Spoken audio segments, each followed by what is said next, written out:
자, 61차시입니다. 민족 분열 통치가 실시되고 경제 스타일이 확대되다. 이전 차시 진단 평가부터 먼저 보도록 하죠. 1910년대 일제는 무슨 제도를 바탕으로? 헌병, 경찰 제도를 바탕으로 무단 통치를 실시하였다 라고 되어 있죠. 2번 1910년대 식민지 지배의 경제적 기반을 확보하기 위해서 실시한 사업이라고 되어 있으니까 정답은 토지, 조사, 사업이 되겠다. 자, 산업을 통제하기 위해서 발표한 법령이라고 하면 회사령 같은 거 들 수도 있겠죠. 자, 개념 정리입니다. 1번 문화통치의 표방. 소위 문화통치다라고 선생님이 수업 때 계속 강조를 합니다. 소위 이른바 지들 스스로 말하기를 이런 의미야. 겉으로는 문화통치라고 해. 그런데 실상은 달랐어. 이거 계속 강조했습니다.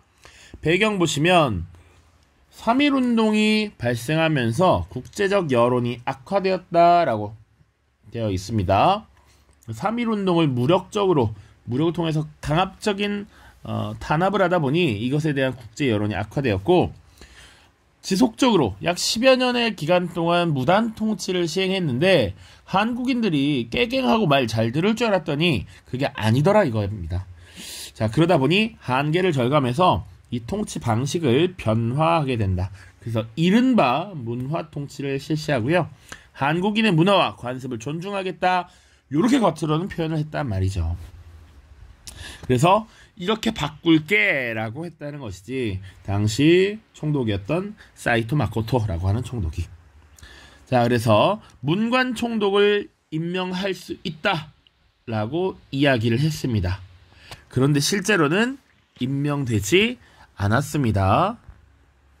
계속 육군 혹은 해군 출신의 장군들만 임명되었다. 자, 그리고 보통경찰제를 시행했습니다. 보통경찰제.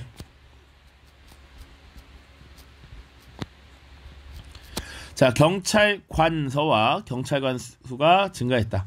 그러니까 기존에는 어떤 경찰제도였습니까? 원래 헌병경찰제도였죠. 군인이 치안을 유지하는 이런 억압적인 모습, 무서운 모습을 벗어 던지고 민간인이 치안을 유지하는 보통경찰제로 돌리겠다 라고 겉으로 표현했지만 실제 경찰관, 경찰서의 수가 3배나 증가했고, 그리고 사상범, 정치범, 일본에 반대하는 독립운동을 펼치는 사람들을 전문적으로 수사하는 고등경찰제가 실시됐다라는 점에서 이거 기만이다라는 것이죠. 자, 그리고 치안유지법이라고 하는 것을 제정합니다. 1925년 제정된 법률인데 항일 민족운동을 탄압하는 것을 강화하는 데 활용이 되었습니다. 특히 원래 이 치안유지법이라고 하는 것은 밑에 설명에 나와 있지만 일제의 국가체제, 흔히 천황제라고 표현하는 것, 혹은 사유재산 제도를 부정하는 자를 단속하기 위함이었습니다. 자, 이 시기에 사회주의라는 게 유입이 되면서 사유재산제를 부정하는 이런 모습들이 많이 나타났어. 그래서 이들을 단속하기 위해서 만든 법인데 실제로는 이것을 폭넓게 적용을 함으로써 사회주의 운동, 농민 노동운동, 그리고 독립운동을 펼치는 모든 대상들을 이 법의 적용 대상으로 삼기 시작했습니다. 자, 그리고 언론 출판 집회 결사의 자유를 부분적으로 허용하였다라고 되어 있는데, 그래서 실제로는 조선일보와 동아일보가 창간이 되기 시작하죠. 조선일보, 동아일보.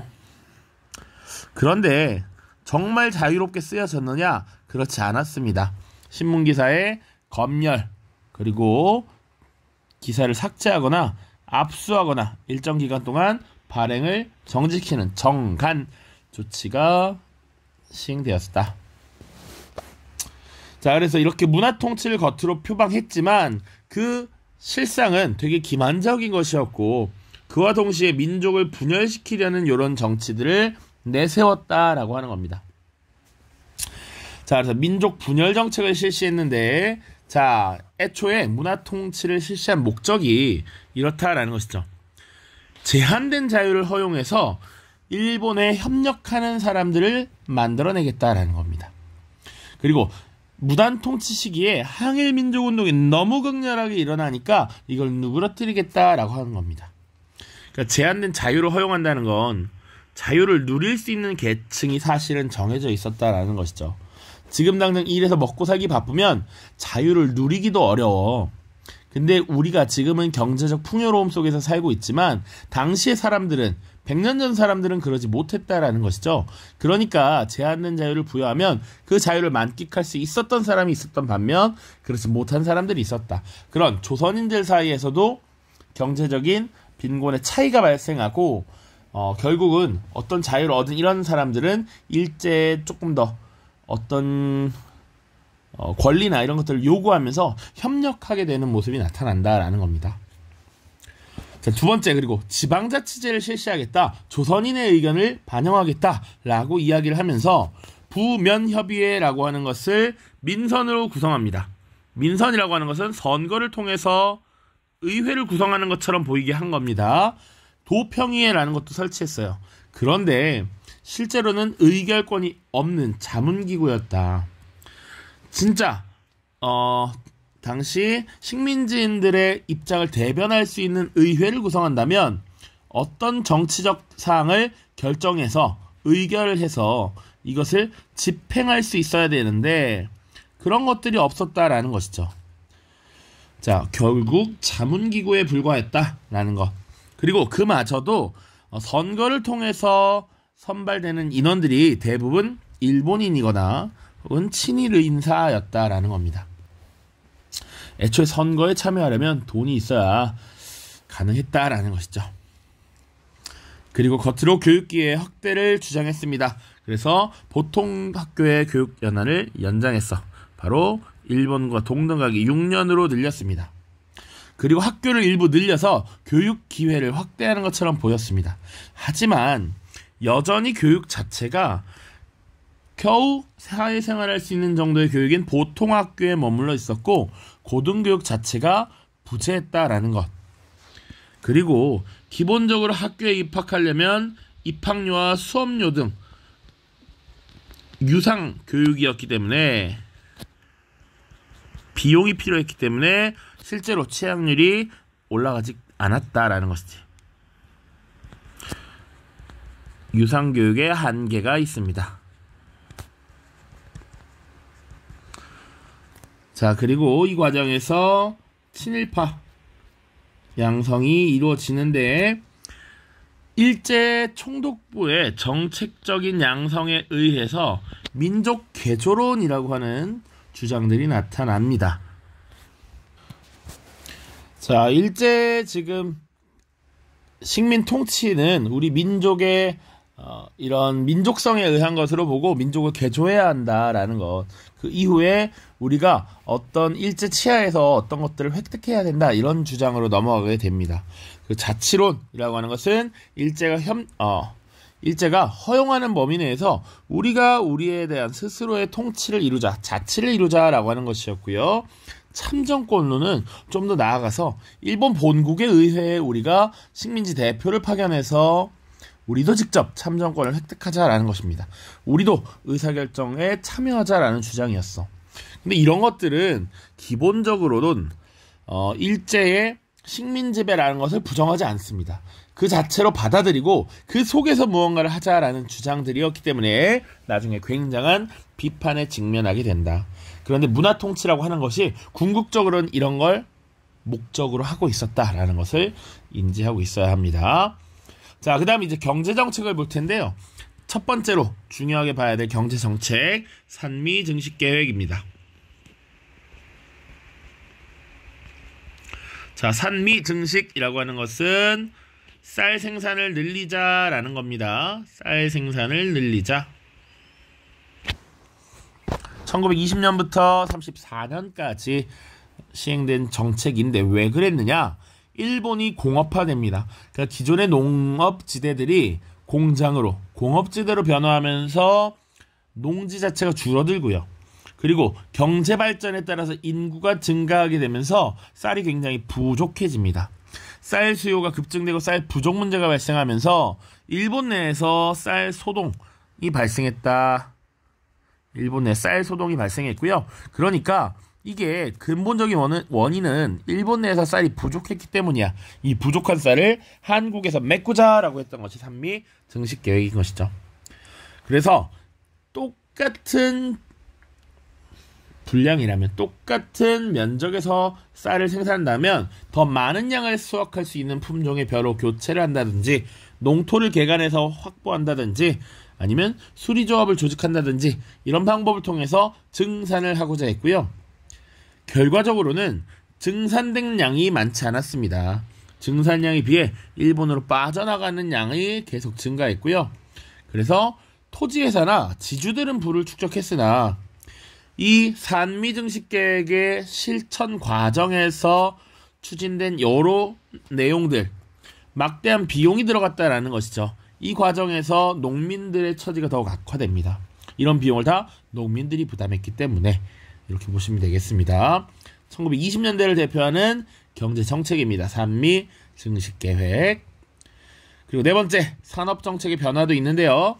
1910년에 제정됐던 회사령을 폐지함으로써 회사 설립을 이제 신고제로 변경을 했습니다. 그러다 보니 회사를 만들기 더욱 수월해졌고 일본 기업의 한국 진출이 자유로워지는 결과를 낳았죠. 물론 일부 민족 기업도 등장합니다. 자, 그래서 나중에 일본 기업과 우리 조선인 기업이 경쟁을 하게 되죠. 이 경쟁에서 우리 민족 기업의 성장을 위한 이런 움직임이 나타납니다. 그때 나타나는 움직임이 물산 장려 운동이죠. 조선 사람은 조선 것을 쓰자 라고 하는 움직임이었습니다. 자, 그리고 일본 상품에 대한 관세를 철폐했습니다. 한국을 일본의 상품 소비 시장으로 삼고자 하는 조치였고, 일본 상품을 더욱 싸게 식민지 조선에 넘겨야 더 수월하게 판매할 수가 있었겠죠. 자, 그리고 금융 분야를 장악하기 위해서 신은행령이라고 하는 것을 발표합니다. 1928년.